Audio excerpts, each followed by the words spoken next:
Lord. Join me. The spirit is temperamental.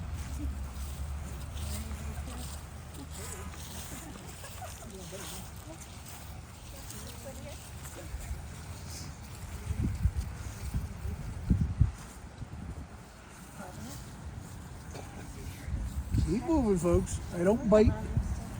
I'm just cold. Yeah. I hope you woke show me up, for God's sakes. What did you expect? Come on. Come on. Here, you want the full uniform without the cover? Yes, of course. Here you go. You gonna film the whole thing? Okay. I just want to know. I'm covering back up, no offense. I'm Colonel Nathan Denison.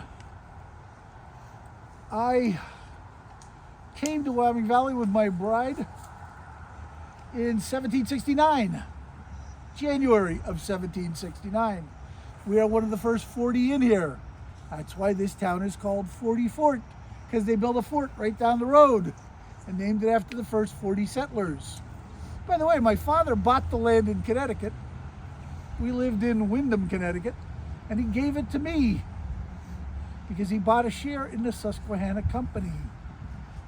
Susquehanna River, Susquehanna Company. Starting to see the connection here? Oh, good. We had 7 children. 4 of them are on here. By the way, they're out of order.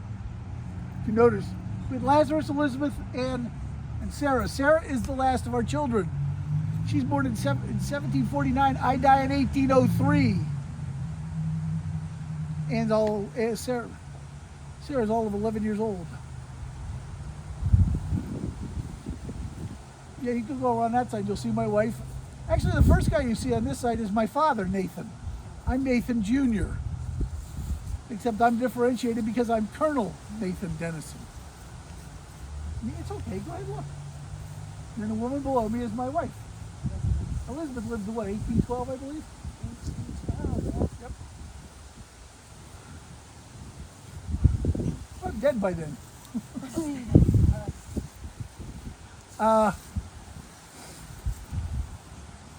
When our stillborn dies, our daughter, she was born stillborn. We don't name her, we bury her by our cabin. We don't have the house that you see today up on Denison Street. That I don't build till the 1780s, after the Revolution. After the Revolution, by the way, I become a magistrate. Magistrate, or today we Justice of the Peace, is what they were then, excuse me. Didn't take the legal knowledge that we have today. You didn't have to go through a course like you do today. You just got voted in. But I was also made the Lieutenant Colonel and then Colonel of the 24th Connecticut Militia Regiment. That was the regiment that was raised in Wyoming Valley. That was the regiment that was slaughtered at the Wyoming Massacre. That is the second worst day of my life. The third comes the next day. But at the massacre, we go out with approximately 350 men. All of 50 return. 300 are killed, 227 scalps are taken by the Iroquois Indians. Now, there are 6 tribes in the Iroquois. The Oneida and the Tuscarora are on our side. The Cayuga, the Seneca, the Mohawk, the Onondaga, and there's always one I forget, are on the British side. Well, that's it. Yeah, because the Seneca, or the Tuscarora, and the Oneida are on our side. Yeah, there's 6. Okay, that's it. I got them all. Now, there are 20 men captured and 18 died by Queen Esther. And she is Queen Esther because she has a town of her own, Queen Esther's town. But she is also one of the chiefs. And yes, ladies, it is a matriarchal society. So, because it's a matriarchal society, not only do you elect the chiefs, you elect the war chiefs in the Iroquois Nation. Oh, by the way, ladies, if you want to divorce your husband in the Iroquois Nation, you put his stuff outside the door, and he's gone. That's divorce in the Iroquois Nation. Kind of easy, isn't it? Just think, no lawyers involved. There's a shock. Anyway, the battle was one of the bloodiest things. It is the largest loss of life for the American side in the year of 1778. Even the Battle of Monmouth, which is one of the largest battles in the North for 1778, does not have the loss of life that the Battle of Wyoming does. The next day is another bad day in my life because I have to surrender up all of the supplies, all of the forts, which is 40 Fort, Jenkins Fort, the Pittston Fort, the Hanover Blockhouse, the Shawnee Fort down in Pittston, and there are a few more. All of these forts have to be surrendered up to the British, all of our military stores, and our men have to swear never to fight against the British or loyalists again.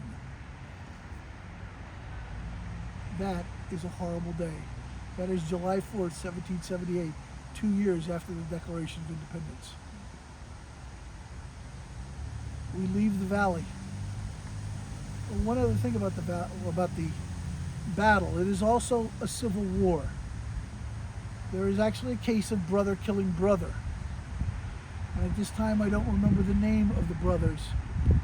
But the one brother who was a loyalist caught his brother, patriot, in the river, right on the bank. And the patriot brother begged his loyalist brother for his life.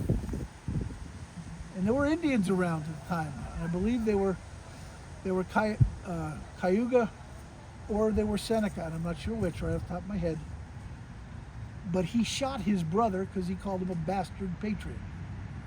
And that was his terms. Those are the terms of what he called him, not my words. And the Indians actually looked askance and actually shunned this man because they wanted nothing to do with him. They thought he was an abhorrent. It was unbelievable. They couldn't believe that he would kill his own brother.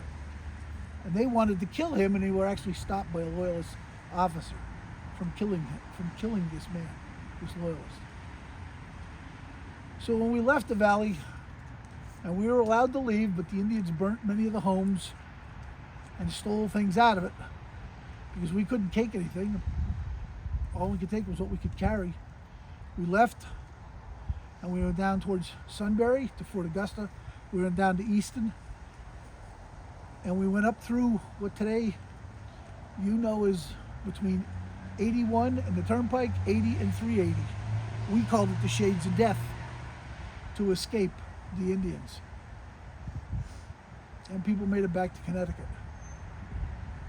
And from there, we did come back in about 79 and 80, rebuilt the valley, fought 2 more wars over it called the Yankee-Pennamite Wars, and finally it got settled out that this was part of Pennsylvania, not Connecticut. And that's what the Yankee-Pennamite Wars were over. Who owned this part of Pennsylvania? Connecticut, who had the first claim, or Pennsylvania, who had the second claim? But who the king gave it to last? It was the king. It was theirs. And guess who he gave it to last? William Penn. That's why we're Pennsylvania. Any questions? How many deaths in the Yankee